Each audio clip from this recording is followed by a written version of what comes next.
have been practicing radiology for slightly over 30 years. And my main focus has always been on the early detection of breast cancer.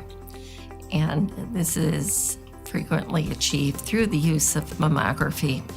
But the important thing is that it needs to be quality mammography. There are two main indications for mammography. Screening by definition is performed when a woman has no symptoms involving either breast. Or, diagnostic by definition is performed when a woman has symptoms involving either breast or surrounding tissue such as palpable lump, focal breast pain, or nipple discharge, or has had an abnormal screening mammogram.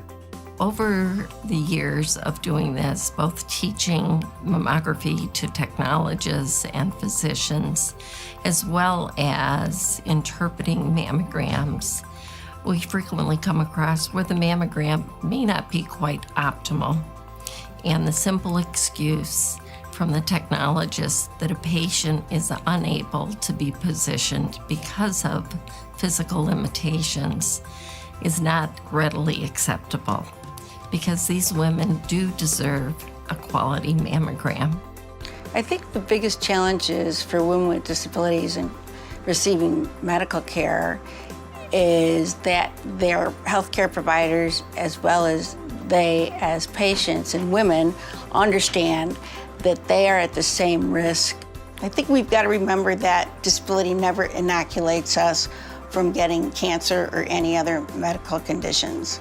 Women with disabilities are not getting screened at the same rates that women do without disabilities. And we also know that in the cerebral palsy population, women are diagnosed at a later stage of the breast cancer. So obviously, if we can get them to do their screening and they get diagnosed earlier, then maybe we can have the interventions be more effective. Breast cancer is the most common cancer diagnosed in women in the United States. Second only to lung cancer, breast cancer is a leading cause of cancer-related deaths among women in the United States.